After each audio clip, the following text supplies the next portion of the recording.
I never imagined I'd be sitting in a courtroom facing off against my own parents, not because I'd done something illegal, not because I'd betrayed them, but because I bought a house with my own hard-earned money after over a decade of sacrifice, saving, and relentless work. And apparently, I bought the wrong house, according to my parents. That house, the one I found through a real estate listing, the one I fell in love with at first sight, the one I poured my soul into restoring, was supposed to be my brother Brandon's. A family legacy, they said. A legacy I stole. I stared down at the court summons, barely able to breathe. They weren't just angry.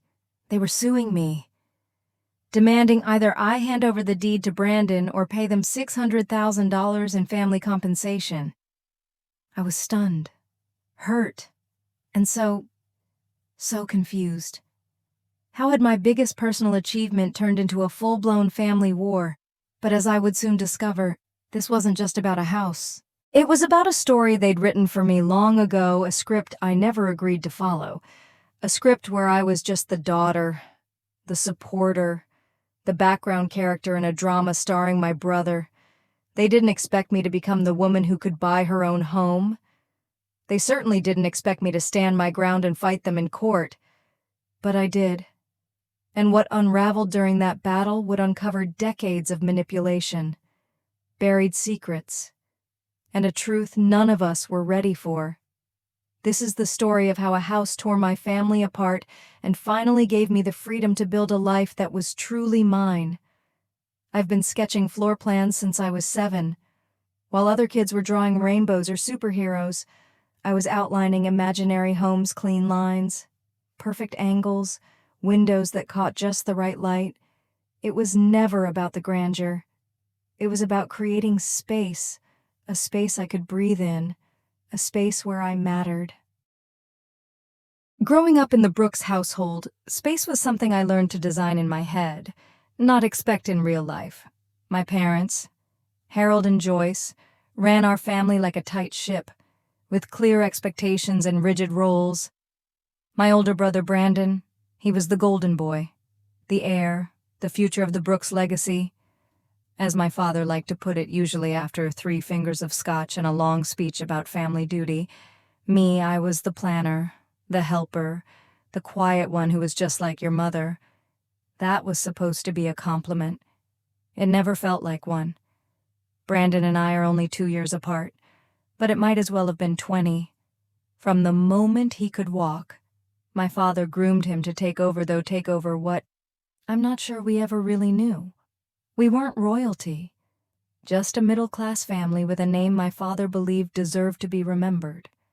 And part of that remembrance revolved around one very specific idea: the family house. It sat 2 towns over, in a now gentrifying neighborhood that used to be run down and forgotten. A 2-story brick colonial with a sloping porch and a yard big enough for Sunday football games. It had once belonged to my paternal grandparents, Edith and Marshall Brooks, and it was the only physical thing my father still clung to from his childhood.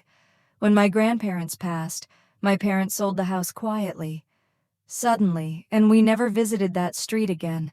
But my father always said, "Someday we'll buy it back." It should never have left the family. It's Brandon's birthright. I remember hearing that phrase even as a kid, whispered like a prayer, repeated like a threat. At age 10, I asked if I could have a room with a bigger window. I loved natural light, and my current window faced a brick wall. "No need for that," Dad said flatly. "You'll have your own home once you're married." When I made the honor roll in middle school, my mom smiled but reminded me gently not to get too intense. When Brandon scored a B in algebra, they threw him a steak dinner. By high school, the script had become crystal clear. Brandon would be supported financially, emotionally, strategically to become the man he was meant to be. I would be supportive, a cheerleader in his story. I didn't accept it. I just adapted. I didn't ask for much. I got a part-time job at a bookstore. I learned to cook for myself. I applied for colleges without anyone's help. And when I got into the state university's architecture program with a partial scholarship, I didn't even bother telling my parents until the acceptance letter came in the mail. My dad skimmed it and said, "You sure about this? Architecture's tough? Might be easier to major in education?" Easier for who still? I moved into a tiny dorm room with peeling walls and an ancient heater that rattled all night. I worked weekends, studied during lunch breaks, and lived off dollar store noodles and hope. Brandon. Meanwhile, got a full ride from Mom and Dad to attend a private school in upstate New York, a school with pedigree. Dad said proudly. We both graduated the same year. I with student debt, worn boots, and a worn-down laptop. Brandon with a new suit, a corporate internship lined up, and a brand new car waiting in the driveway. But I had something else, something intangible. I had freedom. I was exhausted, underpaid, and often unsure of myself, but I had built that version of myself with my own hands. Nobody had handed it to me. And slowly, piece by piece, I started assembling the kind of life I had once imagined in my childhood sketches. I rented a one-bedroom apartment with crooked floors and a moldy ceiling, but it had beautiful natural light. I hung my blueprints on the wall, patched the leaks myself, and kept a plant alive for more than 6 months. It was a start. And then I began saving, a little at a time, $100 a month, then 2, then more, every time I wanted to give up.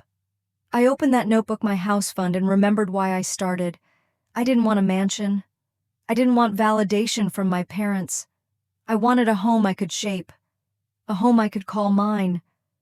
What I didn't know, what I couldn't have known, was that the home I would eventually find would come with more baggage than I could have imagined. That beneath its charming bones and sun-drenched windows lay secrets, expectations, and a long-standing family myth that I would shatter just by walking through the door with keys in my hand. But that part comes later. For now, all you need to know is this. I didn't stumble into that house by accident. I earned it. And that's exactly why they couldn't stand it. There's a strange kind of pride that comes from choosing struggle. I didn't have to stay in that damp, creaky apartment. I could have moved back in with my parents. My mom offered more than once, especially after I got pneumonia from mold in the walls. But going back meant something far worse than a respiratory infection. It meant surrender. And I wasn't about to do that. So I stayed. And worked. And planned. For years, my life operated on a brutal routine: wake up before sunrise, spend the morning at my design internship, shift to waiting tables at a local bistro, then study or take night classes when I could keep my eyes open. Weekends weren't for rest. They were for double shifts and cleaning jobs. I ate discount groceries, patched my own shoes, and learned how to make gourmet meals from canned beans and clearance rice. But every month, no matter what, I deposited money into that house fund. Sometimes it was only $80. Sometimes it was $200 if I picked up extra shifts. I tracked everything in a spiral notebook with color-coded tabs. Rent, tuition, utilities, house. The house tab was my lifeline. It was during this time that I met Lila, a barista at the cafe where I sometimes did overnight freelance work. She had a laugh that could break tension like sunlight breaking through fog. We bonded over our shared hustle, swapped budgeting tricks, and eventually became each other's family. "You know you're going to own something beautiful someday," she told me once, sliding over a matcha latte I didn't pay for. I just know it. I wanted to believe her, but belief was a luxury, and I was still in survival mode. Still, as the years passed, my career started to pick up speed. I moved from unpaid internships to paid junior roles. Clients started remembering my name. I stopped questioning whether I belonged in rooms full of men with legacy connections and custom watches. And then I got promoted. Senior interior consultant. It came with a modest raise, better clients, and more control over projects. But the biggest change was internal. For the first time, I saw the road widening ahead, not just a pipe dream, a timeline, a real future. That's when I started looking. House listings became my guilty pleasure. I'd scroll through listings late at night, half excited, half terrified. What if I bought the wrong place? What if I failed? What if, after all this time, I wasn't ready? But there's only so much dreaming you can do before the desire becomes a need. So I called a real estate agent, a woman named Cynthia Lane, recommended by a former client, and told her, I'm ready. Cynthia was sharp, kind, and refreshingly honest. Let's be clear, she said at our first meeting. Your budget won't get you a palace, but it will get you potential. I liked her immediately. For the next few weeks, we toured homes across town. Some were moldy, some were falling apart, some were gorgeous but way out of range. I took photos, made notes, but nothing clicked. Until we pulled up to a house on Chestnut Lane. It was modest. Red brick, peeling paint. The lawn was patchy. The porch sagged a little on one side, but something about it tugged at me. I stepped inside and felt an odd flicker of déjà vu. The layout was vaguely familiar, the long hallway, the arched doorway to the kitchen, the way sunlight filtered through the front windows. And then there was the fireplace. It was large, ornate, out of place in a house this size. A heavy carved mantel, painted over in white but still striking. I ran my hand over it and whispered, "This one?" Cynthia raised an eyebrow. "Are you sure it needs work?" "I know," I said, "but it feels right." We put in an offer the next morning. It was accepted by the end of the day. The closing process was a whirlwind of documents, inspections, and barely contained excitement. Lila cried when I told her, "You did it," she whispered, hugging me in front of the cafe we'd met in. "You actually did it." I moved in with 3 suitcases, 2 boxes of dishes, and a borrowed air mattress. The first night, I lay on the floor in the empty living room, staring up at the ceiling, heart pounding not with fear, but with ownership. This space was mine. I didn't owe it to anyone. I didn't inherit it. I earned it. What I didn't realize was that this house, my house, was about to ignite a firestorm I never saw coming. It started small. A call from my mom. Casual, congratulatory. Even, "Oh, you bought a house. That's wonderful, honey." "Where is it again?" I told her. "Chestnut Lane." She went quiet for a beat, then said, "I think we used to drive past there. A long time ago. Funny, I thought nothing of it. Until my father called the next morning. Not to congratulate me. Not even to speak civilly. "Chestnut Lane," he barked the second I answered. "Did you know what you were doing?" "What are you talking about?" I asked. "Sitting up in bed, still half asleep? That's our family's house." "That's the house we were supposed to buy back. For Brandon." I blinked. "What? You had no right?" he growled. "No right to insert yourself where you don't belong." He hung up. I sat there, phone still in my hand, heart pounding. My stomach flipped. I hadn't known. I didn't try to reclaim anything. I just wanted a home. I didn't know it yet. But the past hidden, twisted, and weaponized was about to come crashing through my front door. My father's words echoed in my head for days.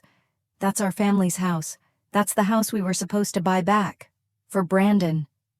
I kept trying to dismiss it, to tell myself he was just being dramatic. Maybe they had once lived nearby. Maybe they'd thought about moving back and never told me. But the anger in his voice, it was too specific, too personal. Like I had stepped on something sacred without even knowing it. A few days later, I began stripping wallpaper in what I planned to make my office a cramped second bedroom that smelled faintly of old cedar and forgotten memories.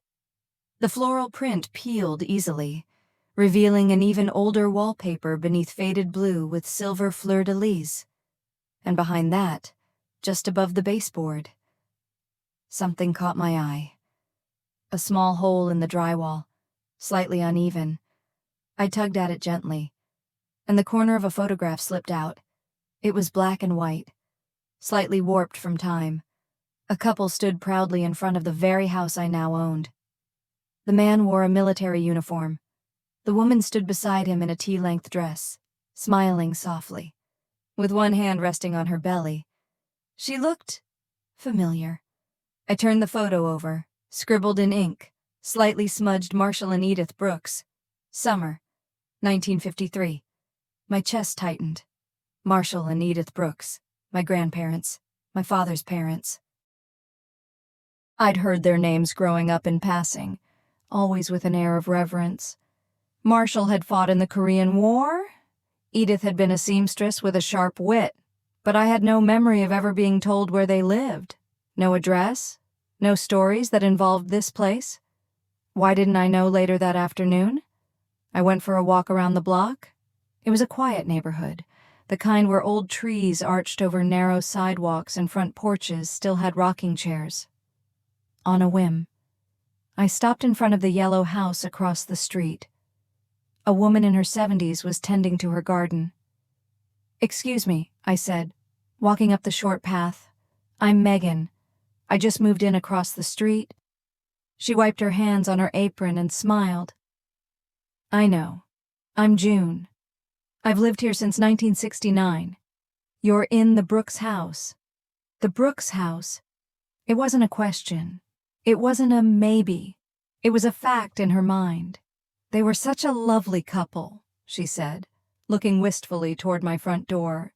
"Your grandparents, always polite. Your father used to ride his bike up and down this street. He was a rascal, but Edith adored him. I didn't realize." I began, struggling to keep my voice level. "They lived here that long? Oh, decades," June said. "Until about..." "What?" "The late 90s, I think. Edith passed around 98. After that, the house was sold. Quickly, too. I always wondered why Harold didn't keep it." Harold. She still remembered my father by his first name. Back home. I sat on the edge of the old fireplace and stared at the photo again. My grandparents had lived here. My father had grown up here. And no one ever told me. But it explained everything. The way he'd snapped on the phone. The way my mother had gone silent when I told her the address. The undercurrent of tension that had crept into every interaction since, to me, the house had been a fresh start. To them, it was a return one I was never meant to make. That evening, I called Lila. "I needed a voice of reason, so you accidentally bought your father's childhood home," she said, chewing thoughtfully into the phone. "That's wild." "Yeah. And apparently it was promised to Brandon in some secret family prophecy." "Well," she said, "unless Brandon had a signed contract with Jesus, I don't see how that's your problem." I laughed weakly. Then my phone buzzed again. A text from an unknown number. "You need to reconsider. This house isn't yours. It was never supposed to be. Don't force us to take action." No signature. But I knew exactly who it was from. I didn't reply. 2 days later, I received a certified letter, a notice of intent to file civil action. The plaintiffs were Harold and Joyce Brooks. The claim unauthorized acquisition of family inheritance property. They were suing me. For my house. I couldn't speak. I couldn't think. I sat on the porch, letter in my lap, while the sky faded from pink to gray. The air felt thick, like it was closing in on me. They wanted the house back. Or $600,000 in compensatory damages for emotional distress and breach of verbal family agreement. A verbal family agreement that had never been spoken to me. When I finally mustered the strength, I called Lila and read the letter out loud. "You need a lawyer," she said instantly, like yesterday. That night, I couldn't sleep. I wandered the house barefoot, touching every surface, every corner I had imagined rebuilding. The creaking floorboards beneath me weren't just wood anymore. They were witnesses to a history I had unknowingly walked into and disrupted. The betrayal ran deep, but the confusion ran deeper. Why didn't they tell me? Why hide it, and why treat me like a thief for reclaiming what they themselves had abandoned? I thought buying this house would be the end of something of struggle, of sacrifice, of never feeling like I belonged, but it was only the beginning. By the next morning, the shock had settled into something sharper. Not just pain, but resolve. I called Lila back. "I'm not giving up this house," I said, voice shaking. "Not without a fight." She didn't hesitate. "Good. Then let's find someone who can fight with you." Within a few hours, Lila had connected me to Danielle Evans, a real estate and family law attorney she knew through a former client. I didn't have the budget for a high-powered legal team, but Danielle agreed to a free consultation after hearing the bare bones of my case. We met at her modest office the next day, tucked between a bakery and a florist in a quiet part of town. She looked to be in her early 40s, professional, straightforward, with the kind of posture that said, "Don't waste my time, and I won't waste yours. Start from the beginning," she said, gesturing for me to sit.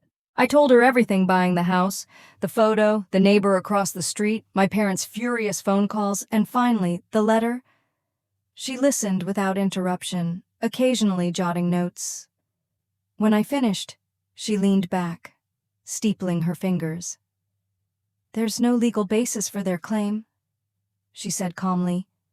"Not unless you used family money to purchase the home or there was a written agreement reserving the property for someone else.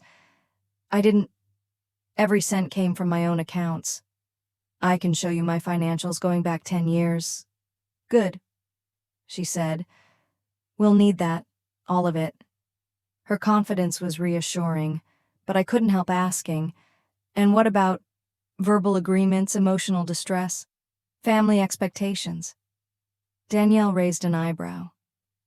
"This is a court of law, not a therapy session."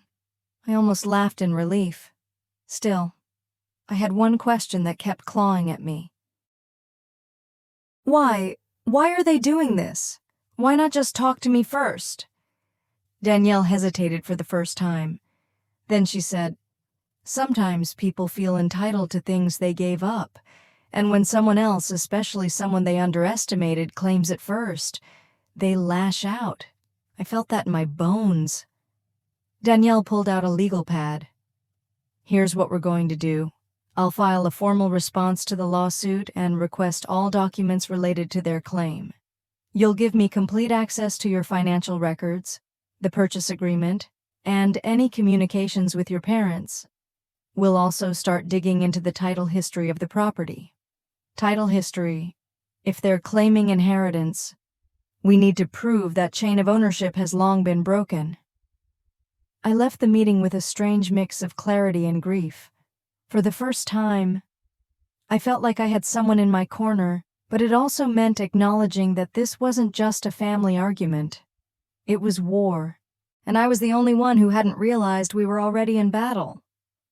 Over the next week, I gathered everything Danielle requested: bank statements, pay stubs, W-2s, even copies of hand-scribbled budget notes. Every dollar that had gone into the house was mine, accounted for down to the penny. Meanwhile, Danielle's paralegal obtained the full title history of the property. What it revealed was damning. My grandparents had indeed owned the house from 1953 until 1998. After Edith passed away, my father inherited the property but sold it just months later to a local developer. No legal trust, no restrictions, no family preservation clause.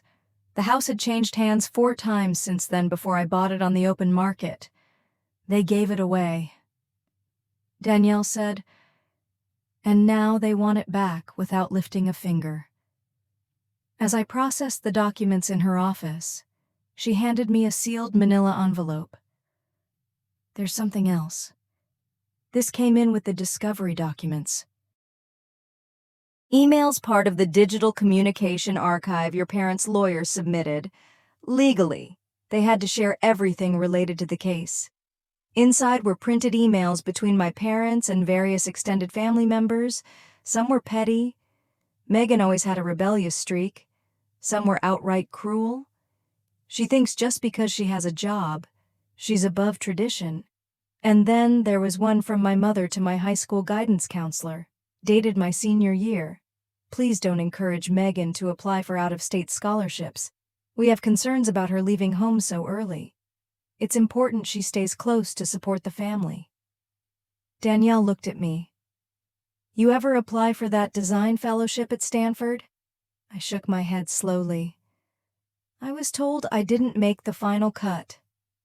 Apparently, I'd never even been submitted. That night, I sat in my living room surrounded by documents, blueprints, and memories I never consented to be part of. The house had become a mirror. Every wall reflected a betrayal.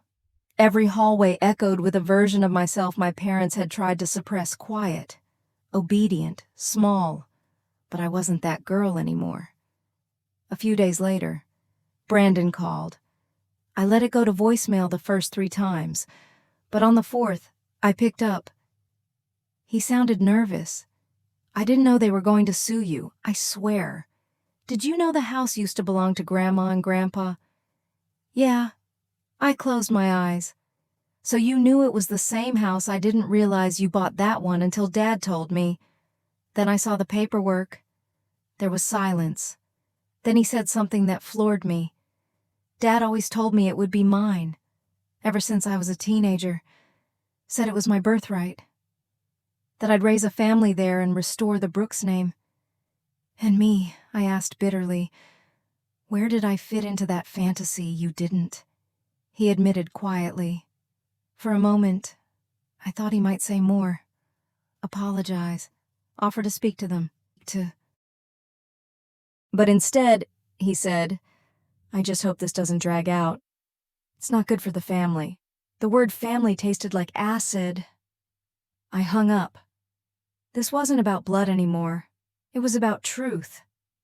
And I was done pretending I owed anyone an apology for wanting a place to call my own. The court date was set for 6 weeks out. Danielle warned me it might get delayed. These things often did, but the psychological clock had already started ticking. Every day brought a new mix of dread and disbelief.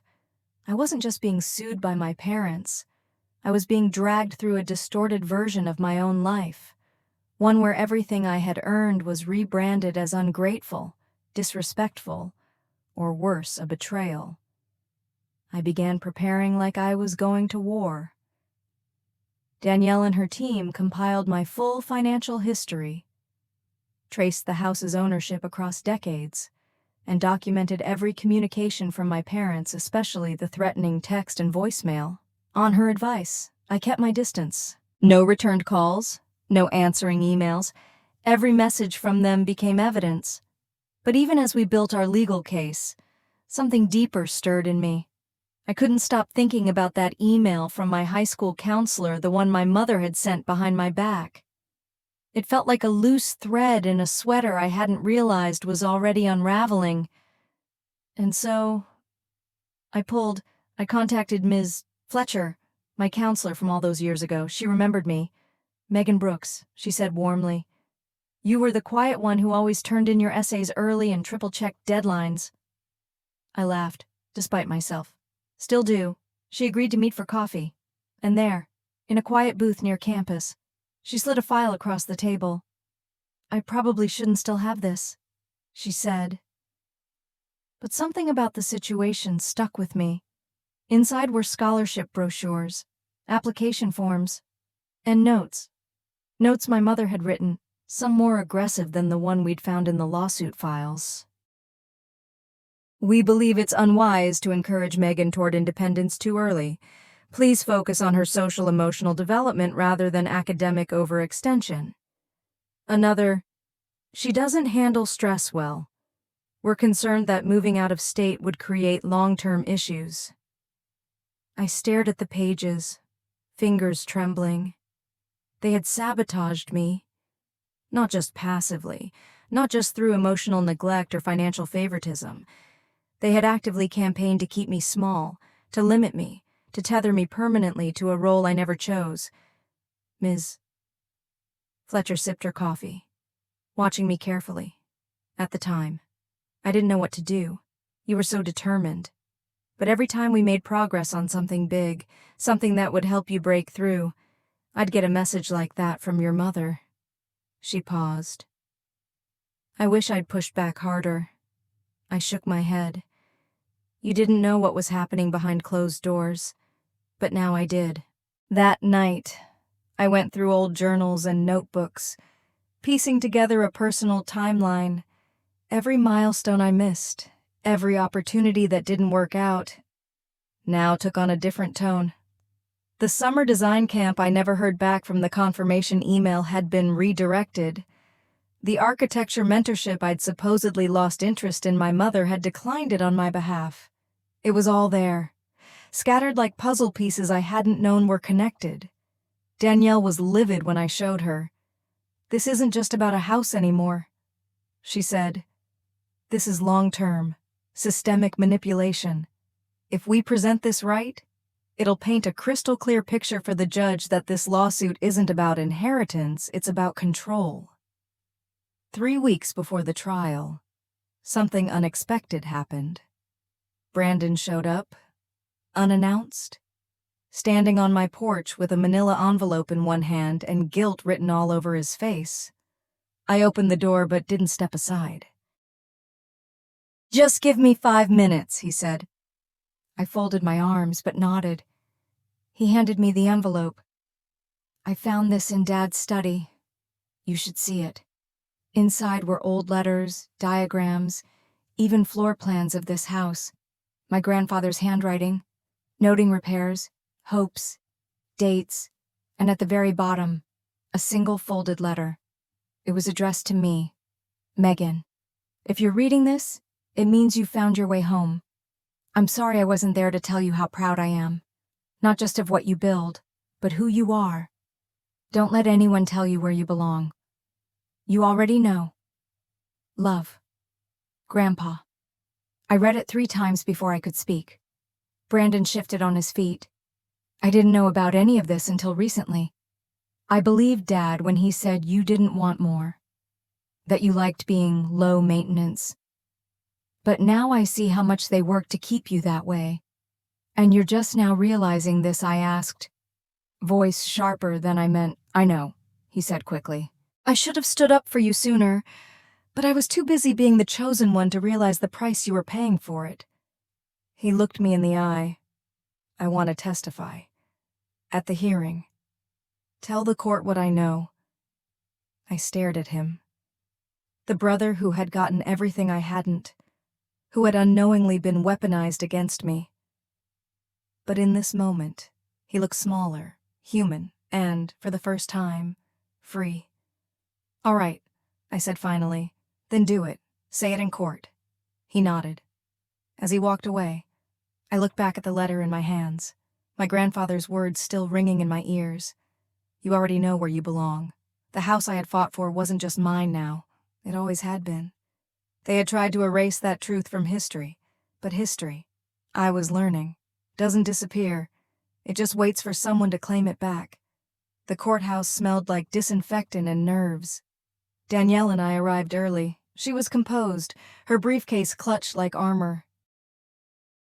I, on the other hand, couldn't stop fidgeting, adjusting my blazer, rechecking my notes, trying not to throw up. I had never been inside a courtroom before, and certainly never as the defendant in a lawsuit filed by my own parents. As we waited outside the hearing room, Brandon showed up. He looked like he hadn't slept in days, but his posture was steady. No suit, just a plain button-down and slacks, like a man who had stopped pretending to be anyone's legacy. "You ready?" he asked. "No," I said truthfully, "but I'm going in anyway." When the courtroom doors opened, I stepped inside to find my parents already seated across the aisle with their attorney. My father was stone-faced. My mother looked smaller than I remembered, as if disappointment had hollowed her out. Neither of them met my eyes. The judge, Honorable Rita Mahoney, entered precisely at 900 a.m. She was older, composed, with silver-streaked hair pulled back tightly and eyes like weathered granite, the kind of woman who had seen too many families drag their secrets into her courtroom. "This is docket 528B, Brooks v. Brooks," she began. "Allegation of inheritance interference and unauthorized property acquisition. Let's proceed." My parents' lawyer, a man named Arthur Gillen, stood first. Tall, polished, confident in the smug way of someone used to intimidating people out of reason. He opened with an appeal to emotion. "This case is not about legality alone, Your Honor. It is about betrayal, familial betrayal. My clients, Harold and Joyce Brooks, had a verbal understanding, an unspoken but foundational plan, that the family home originally belonging to the late Marshall and Edith Brooks would one day be passed down to their son, Brandon. That plan was disrupted when their daughter, Megan Brooks, surreptitiously purchased the property without consultation, effectively severing decades of generational continuity." He turned toward me, gesturing as if I were some clever thief in disguise. "She used funds derived from familial opportunity, benefited from emotional and indirect financial support, and most importantly, knowingly disrupted what had been long established as a symbolic heirloom." Danielle stood next, and just like that, the emotional fog lifted. "Your Honor, this is not a case about betrayal. This is a case about ownership. My client, Megan Brooks, purchased the property at 84 Chestnut Lane through entirely legal, transparent means. Every cent came from her personal income over a decade of independent living, documented in full.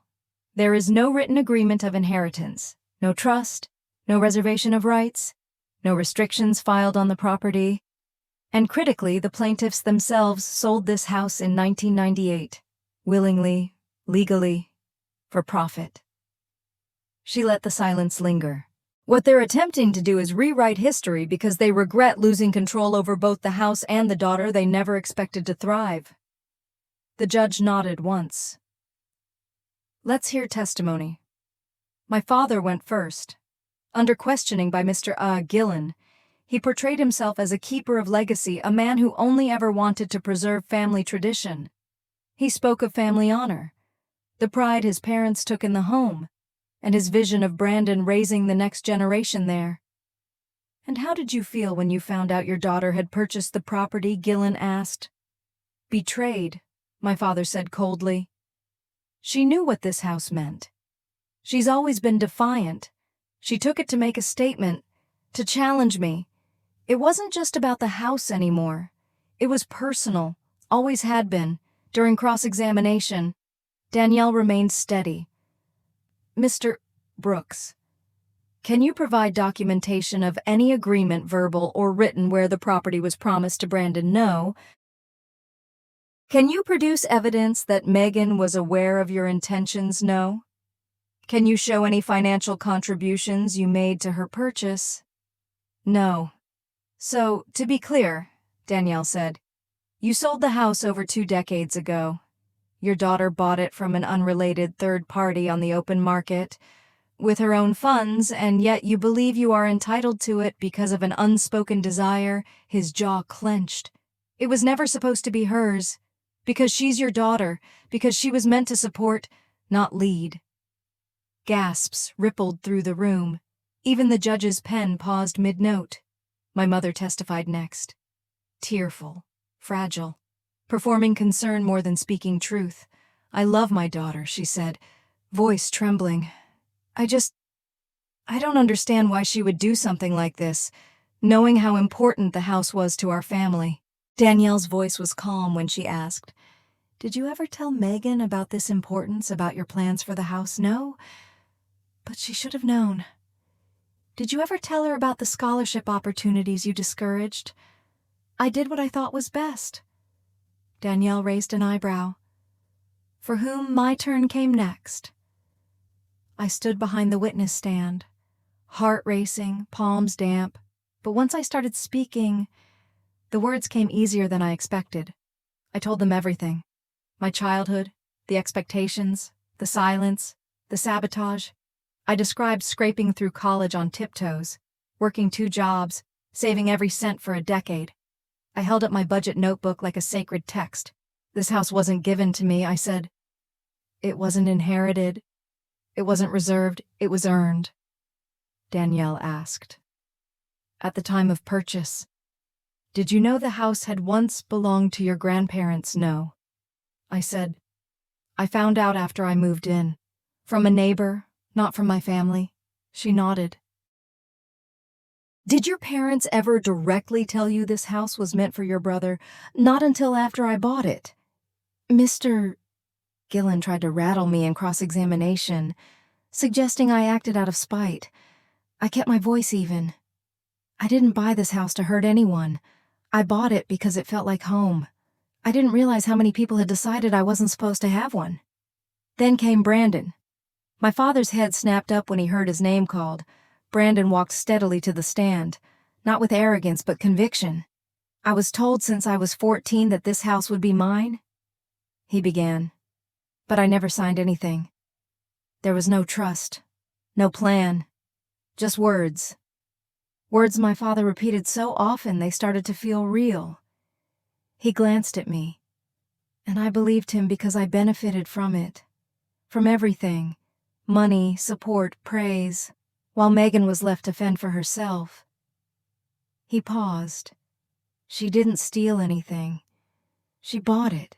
She built her life without help. That house belongs to her more than it ever could to me. Silence. Even Mr. Gillen didn't object. After recess, Judge Mahoney returned with her ruling. The plaintiffs have presented no legal documentation, no financial claim, and no enforceable agreement. Their case rests entirely on familial expectation, not contract or law. She turned to my parents. This court is not in the business of enforcing unspoken dreams' only tangible rights, and the right to this property belongs solely to the defendant, Megan Brooks. She slammed the gavel, case dismissed. I didn't move. Not right away. It wasn't joy I felt, it was something deeper. A release. Like I'd been holding my breath for 32 years, and suddenly my lungs were working again. Outside, my father wouldn't look at me. My mother wept softly, but Brandon stood beside me. She did it. He whispered. No, I said. Did. I didn't cry in the courtroom, not when the judge ruled in my favor. Not when my father stormed out without a word. Not even when my mother looked at me with a gaze that said I had broken something she couldn't name. But later that night, alone in the quiet echo of my living room, I fell apart. It wasn't relief. Not exactly. It was the collapse of everything I'd held together for too long. Grief, anger, exhaustion, and a kind of hollow sadness I hadn't expected. I had won the case, but I'd lost any illusion of what family meant. The next morning, I sat on the front steps of my house wrapped in a blanket with a cup of cold coffee in hand.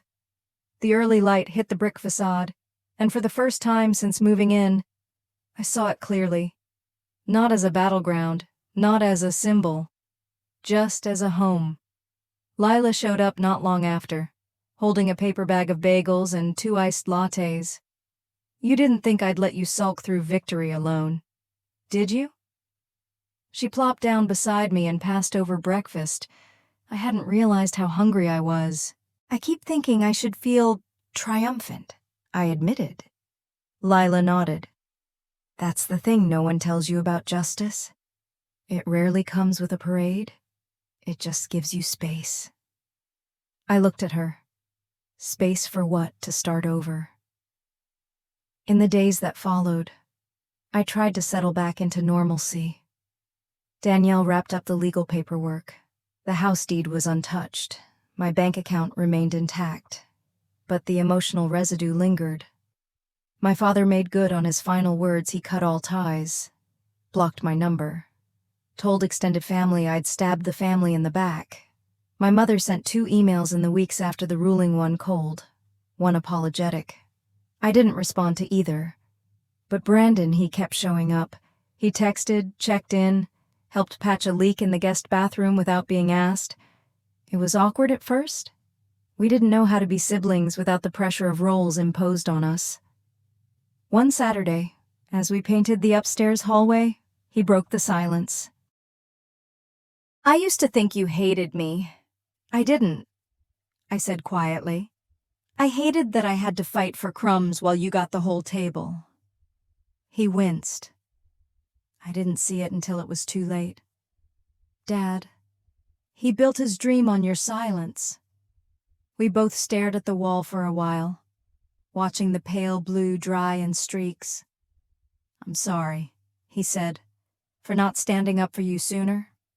I didn't say it's okay because it wasn't, but I nodded, because it was a start.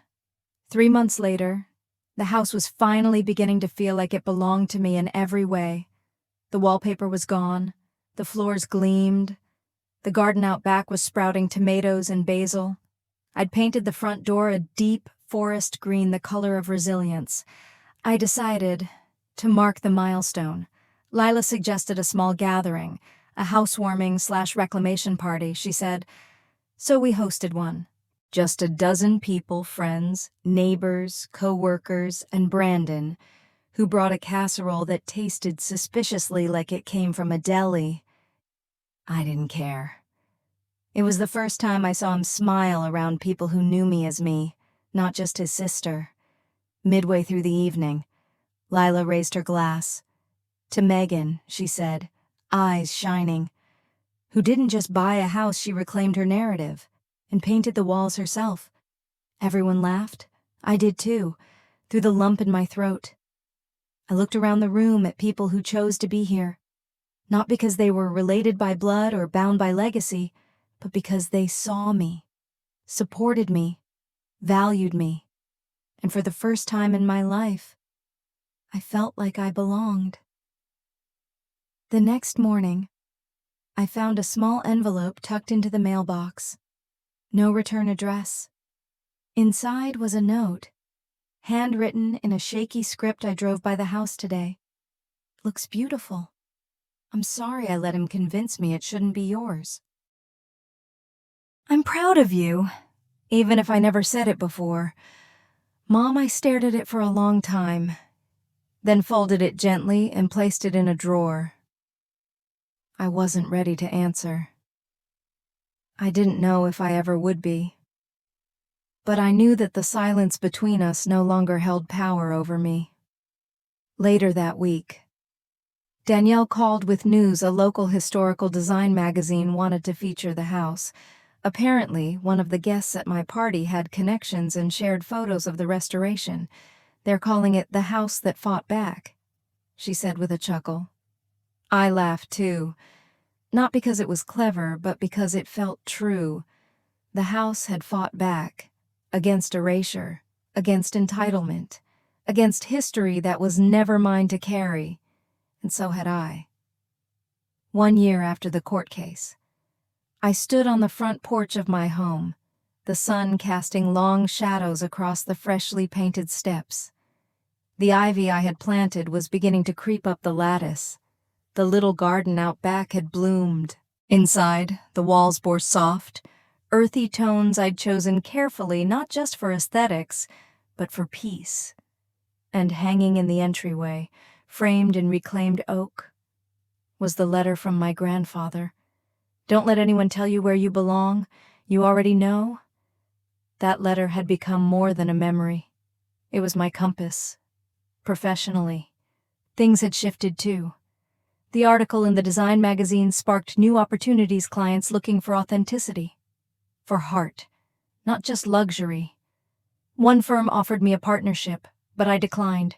I wanted to do something else, something mine. So I launched my own design studio from my home office, Chestnut and Clay.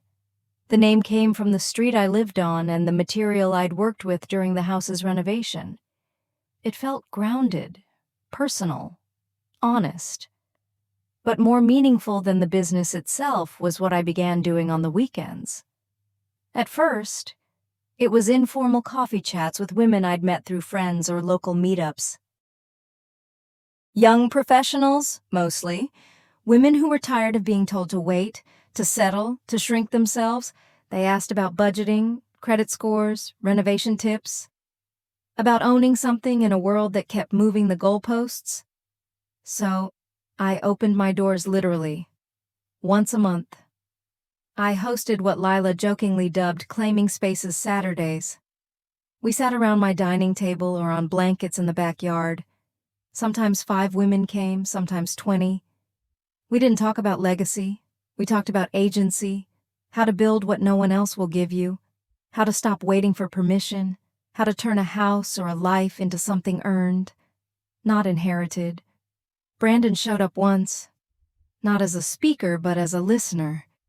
He brought folding chairs and quietly set them up in the yard. Afterward, he pulled me aside. "You're building something real here," he said. I smiled. That was always the plan.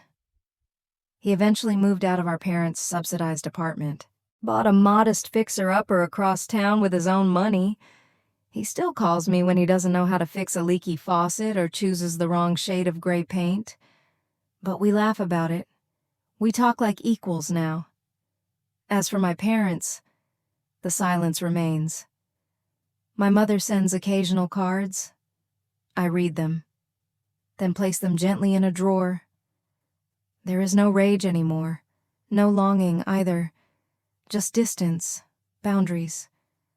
I've stopped needing anything from them, not their validation, not their forgiveness, because somewhere along this journey from ramen dinners and shared apartments to dusty floorboards and courtrooms, I stopped trying to be their version of a daughter, and I started being mine. One evening, just before dusk, I sat alone on the porch with the same small plant Lila had gifted me the night I closed on the house. It had outgrown its pot twice since then. Now it thrived in a handmade ceramic planter, sitting tall and full beside me. Funny how things grow when they're finally given the space to. As I watched the light shift across the neighborhood, I thought about the word legacy, how it had been used against me, as a chain, a weapon, a judgment. But now, it was something I chose. Legacy wasn't about bloodlines or gender roles or patriarchal blueprints. It was about impact, and the life I was building on this foundation I laid myself was the kind of legacy no courtroom, no father, no broken tradition could ever take away. This house, it wasn't just where I lived. It was the physical manifestation of every boundary I drew, every no I learned to say, every dream I refused to shrink, every woman who walked through my door and saw possibility in her own story. I used to think my life would start when someone gave me permission. Turns out, it started the moment I stopped asking for it. If you're reading this, and someone has tried to tell you that you don't deserve the things you've built, that your dreams are too loud, too far, too inconvenient for the roles they've written for you, hear me when I say, you are not a supporting character in someone else's story. You are the author, and no one gets to take away what you've already claimed.